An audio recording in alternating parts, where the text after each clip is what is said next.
Hello everyone, and welcome to the Unanswered Questions True Crime Podcast. I have spent hours and hours investigating this. He basically told her that people have been killed. Journalists, independent investigators, people like that disappeared. It frightened her to the bone.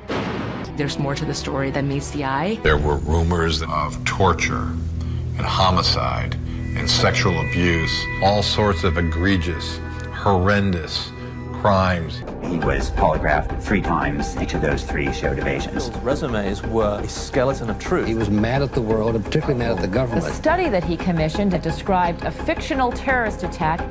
If people have died over this, it means you're getting close to the truth. You don't have to be a conspiracy theorist to say, what the fuck?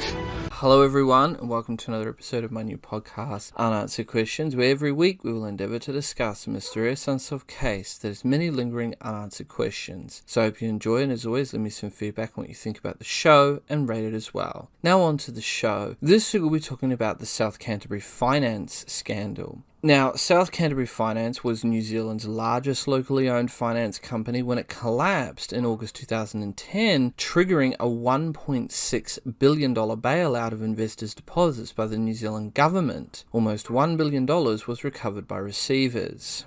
Now we're going to talk about Alan Hubbard. Alan James Hubbard, QSO, born the 23rd of March 1928 and died on the 2nd of September 2011, was a businessman who lived in Timaru in the South Island of New Zealand and was the founder of South Canterbury Finance, New Zealand's largest locally owned finance company. In 2006, the New Zealand Listener described Hubbard as the most powerful businessman in the South Island. Hubbard was listed on the New Zealand Listener Power List from 2005 through to 2007, and he was listed on the Primary Sector Power List at number 4 in 2009. Hubbard had significant interests in dairy farming, irrigation systems, finance and helicopters. He was one of 3 directors of Dairy Holdings Limited, which in 2007 owned 57 dairy units and 10 grazing blocks in the South Island. In the 2006-2007 season, Dairy Holdings Limited milked 44,000 cows on 16,120 hectares and produced 14.3 million kilograms of milk solids. Now we're going to talk about Hubbard's early life. Hubbard was born in 1928 in Dunedin. His parents lived with 5 children in a 3-bedroom Dunedin North cottage with no electric lighting. In the Depression, his father was an unemployed plumber who had to plant pine seedlings on a work scheme. Hubbard's first job was on a Tereri Plains dairy farm. He then worked as a clerk for trustees' executors while studying part-time for a school certificate, university entrance and an accountancy degree from the Universities of Otago and Canterbury. In 1953, he and Jean Hubbard, who had been a fellow student at Otago, moved to Timaru, where he did bookkeeping for the Craighead School while establishing the accounting firm Hubbard Churcher. In the mid-1950s, he provided the backing for Dale Shares and Helicopters New Zealand Limited. Also in the 1950s, Hubbard gained control of South Canterbury Finance, a small-time lender to local businesses and households. In 1962, Hubbard bought a dairy farm. Hubbard, however, could not distinguish between entrepreneurial skill and luck and being a custodian of other people's money. If you asked him to put $10,000 into Air New Zealand shares for you, he might instead lend it to himself to buy a dairy farm. Alan felt as long as he gave you $20,000 cash back, you hadn't lost anything and there was no law broken. He was also a very bad money lender and a big risk taker. He didn't care about wealth, he cared about power, and he cared about being a hero. He liked being seen as the Warren Buffett of Timaru. To create that image, he took some horrendous risks. An example was the Blenheim venture that thought it could solve hepatitis C. Eventually the company failed, and Hubbard lost South Canterbury Finance's $10 million investment in the company. The year before his death in a car crash, he showed Lee the cash flows he had thought he could generate and put back. He was assuming hundreds of millions in royalties from that investment in a hepatitis C cure. Well, it wasn't even a proven drug, yet in his mind, that was going to recapitalize South Canterbury Finance. Not $1 was returned on the Lord of the Rings investment either. Hubbard claimed to be mystified by the losses, but his due diligence had been non-existent. Now, as I understand it, he was approached and asked about investing in the Lord of the Rings movie franchise, which was a huge success, making billions of dollars in revenue and being one of the most successful movie trilogies of all time. Now, Alan Hubbard is said to have invested $10 million with the promise of making all of his money back and then some. However, as I understand it, the Hollywood accountants did some creative accounting with the paperwork, and Alan Hubbard was told that he wasn't going to be getting any money back at all. I mean, it got to the point where Alan Hubbard, who was very angry about about being ripped off, wanted to get on the board of directors in Hollywood and argue about getting his money back, but he was eventually talked out of doing so.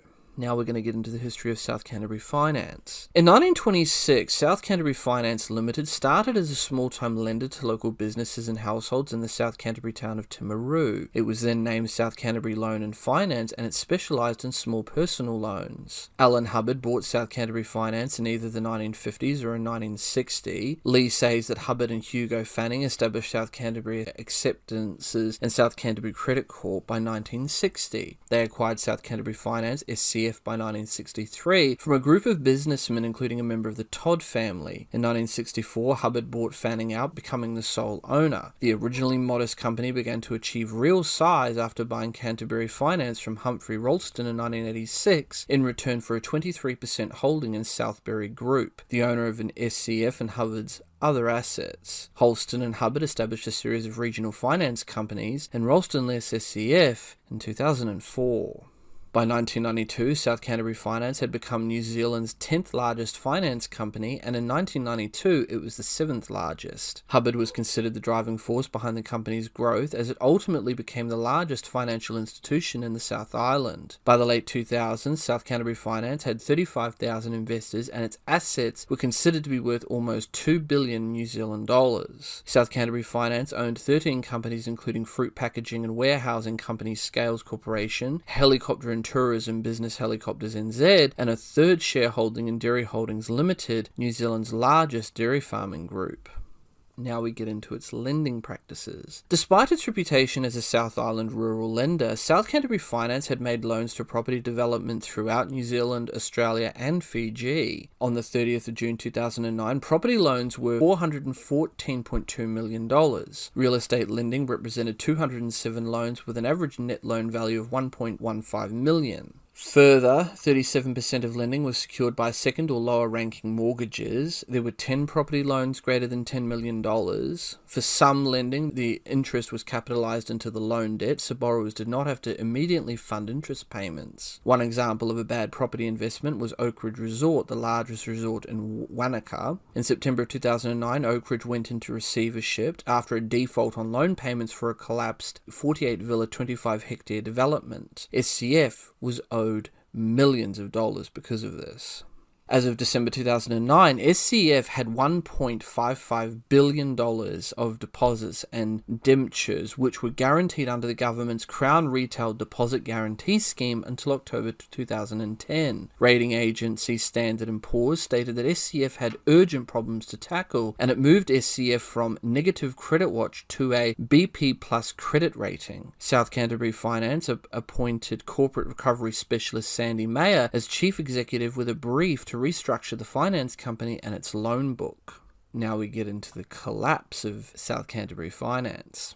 In August of 2009, South Canterbury Finance announced a net loss after tax of NZ $67.8 million for the year ended on the 30th of June 2009 and reported that it had been in breach of lending covenants. Standard & Poor's downgraded SCF's credit rating from BBB- to BB+. By May of 2010, perpetual preferences shares in FCS with a face value of $1, which were not covered by the government retail deposits guarantee scheme, were trading at 30 cents, reflecting a high perceived risk of default. On the 31st of August 2010, South Canterbury Finance asked its trustees to place it in receivership after negotiations over a recapitalisation deal failed. At that time, South Canterbury Finance owned depositors as much as NZ $1.7 billion and owned assets valued at approximately 1.9 billion New Zealand dollars, including subsidiary companies in property development, vehicle leasing and insurance. The government immediately paid out to all 35,000 investors and paid them exactly 1.6 billion New Zealand dollars under the Retail Deposit Guarantee Scheme. Alan Hubbard was reported as blaming the government and the other South Canterbury Finance directors for the receivership, as the directors had sidelined him and the government had placed him in a statutory management. Former Chief Executive Sandy Mayer stated that FCF's collapse was caused by excessive debt, poor risk management, unnecessary complexity, poor governance, and a too-big-to-fail attitude. Mayer said the global financial crisis accentuated some of these problems, but had not caused South Canterbury Finance's collapse. In November of 2008, SCF NCF was accepted into the New Zealand Deposit Guarantee Scheme. Now I'm going to talk a little bit about the Crown Deposit Guarantee Scheme and what exactly it was. So, the Crown Retail Deposit Guarantee Scheme was an opt-in deposit insurance scheme established under the Public Finance Act of 1989 in New Zealand during the Great Recession in 2008 to 2011. Dr. Michael Cullen, Finance Minister at the time of the scheme's introduction, said, quote, "The deposit scheme is designed to give assurance to New Zealand depositors. The New Zealand banking system remains sound. We want to ensure that ordinary New Zealanders feel that their deposits are safe in the current uncertain international financial market conditions." End quote. The scheme guaranteed that the New Zealand government would repay those who lost money in failed financial institutions. It was implemented on the 12th of October 2008, administered by Treasury and the Reserve Bank, and at its height resulted in Crown guarantees of over $133 billion.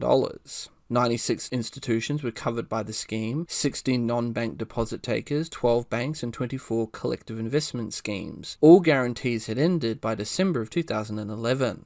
Now we come to the finance company failures and bailouts. 9 finance companies out of the 30 accepted into the scheme collapsed. This resulted in the Crown bailing out investors, paying $2 billion to more than 42,000 depositors. The 3 largest bailouts were of South Canterbury Finance Limited, Allied Nationwide Finance Limited, and Equitable Mortgages Limited. In June 2010, Alan Hubbard stood down as chairman of South Canterbury Finance and was replaced by Bill Bayliss. On the 31st of August 2010, South Canterbury Finance asked its trustee to place it in receivership after negotiations over a recapitalisation deal failed. The government immediately paid out investors $1.6 billion New Zealand dollars under the government's Retail Deposit Guarantee Scheme. Alan Hubbard was reported blaming the government and the other South Canterbury Finance directors for the receivership, as the directors had sidelined him and the government had placed him in statutory management. Now we're going to get into the statutory management of South Canterbury Finance. On the 20th of June 2010, the New Zealand government placed Alan Hubbard, his wife Jean Hubbard, and his business Aragoni Securities and 7 charitable trusts into statutory management, with Trevor Thornton and Richard Simpson of Grant Thornton New Zealand Limited appointed as statutory managers. This decision was based on recommendations from the Securities Commission of New Zealand after a complaint from an investor. Alan Hubbard established Aragoni Securities Limited in 1974. The directors were Alan and Margaret Hubbard, and the share capital was owned by another Hubbard-owned company, Foresters Nominee Company Limited. Aragoni had operated as a finance company, having raised $98 million from 407 investors living in Otago and Canterbury, and making loans of approximately $134 million to borrowers. The review of the Securities Commission concluded that many of the loans were inadequately documented and appeared to be unsecured and contrary to instructions from investors. The Serious Fraud Office initiated an investigation for fraud. The news was met with disbelief in his hometown of Timaru and elsewhere in the South Island, where Hubbard was seen as a pillar of the community. There was widespread support for Alan Hubbard, and a rally was held for him on the 26th of June 2010 in Timaru, attended by thousands of people who protested against the investigation. In June 2010, supporters of Alan Hubbard started a campaign to clear his name. In July 2010, the statutory managers reported that Alan Hubbard also controlled an additional business that they may not have been aware of when appointed. This was Hubbard Funds Management, an investment management business estimated to be worth $70 million.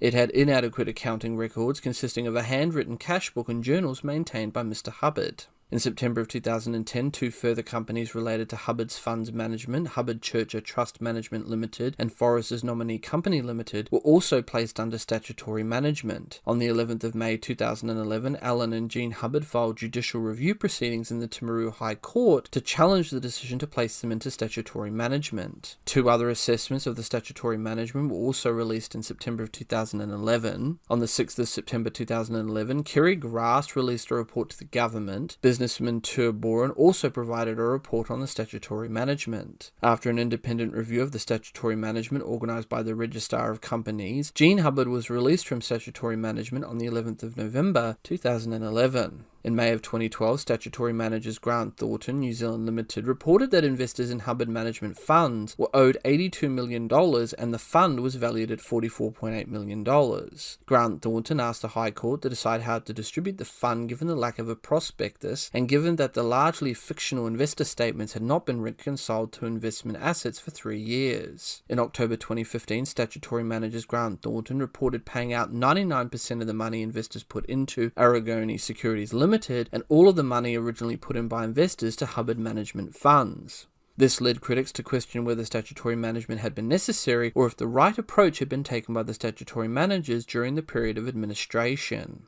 Now we come to the Serious Fraud Office investigation. On the 20th of June 2011, the Serious Fraud Office announced that it had laid 50 charges of alleged fraud under sections 220, 242 and 260 of the Crimes Act against Alan Hubbard in the Timaru District Court. On the 9th of September 2011, the Timaru District Court made an order permanently staying the prosecution of Alan James Hubbard in light of Mr. Hubbard's death. Now we come to the Serious Fraud Office charges, and we're going to go more in depth into what those charges actually were. So, on the 7th of December 2011, the Serious Fraud Office laid 21 charges against 5 individuals in respect of South Canterbury Finance. The charges relate to a variety of allegedly fraudulent transactions which have a total estimated value of approximately $1.7 billion. This includes an estimated $1.58 billion from the Crown Retail Deposits Guarantee Scheme. The charges include entering the Crown Guarantee Scheme by deception, omitting to disclose a related party loan of $64.185 million from SCF to Southbury Group and Woolpack Holdings, failing to disclose related party loans of $19.1 million from SCF to Shark Wholesalers, and breaching the Crown Guarantee Scheme by lending $39 million to Quadrant Holdings Limited. The 5 accused are former South Canterbury Finance Chief Executive Lockie McLeod, former South Canterbury Finance Directors Edward Orrell Sullivan, a lawyer with Raymond Sullivan McGlasson, and Robert Alexander White, former Chief Financial Officer of South Canterbury Finance, Graham Brown and Timaru Chartered Accountant Terry Hutton, formerly of Hubbard and Churcher. The alleged offences include theft by a person in a special relationship, obtaining by deception, false statements by a promoter of a company, and false accounting. All 5 defendants denied the charges. Leading up to the trial, charges against Brown and Hutton were withdrawn.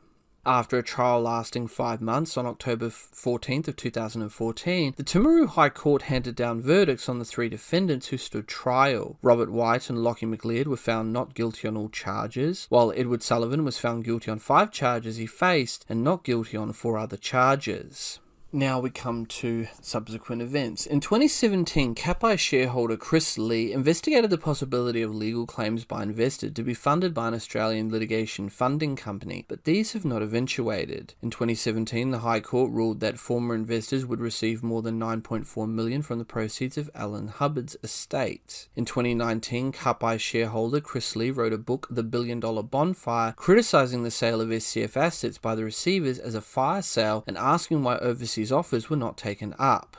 Hubbard died as a result of an Oamaru car crash. After being stabilised at Oamaru Hospital, he died in a short helicopter ride while being transferred from the hospital to Dunedin Hospital on the 2nd of September 2011. In February 2012, the Oamaru police charged a 40-year-old man with careless driving causing death and injury, and he was found guilty in August 2013. With that, this case remains open, but with many unanswered questions that still remain unanswered. Please rate the show and let me know what you guys think about this and the many other cases I've covered.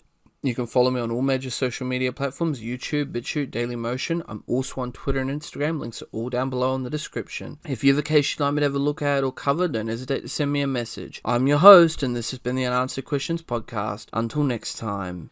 Next on Unanswered Questions. Cynthia Elizabeth James nee Hack, born June 12th of 1994 and died on June 2nd to June 8th of 1989, was a Canadian nurse who disappeared from Richmond, British Columbia on the May 25th of 1989. She was found deceased approximately 2 weeks later in the yard of an abandoned house, hog-tied and with a nylon stocking wrapped around her throat.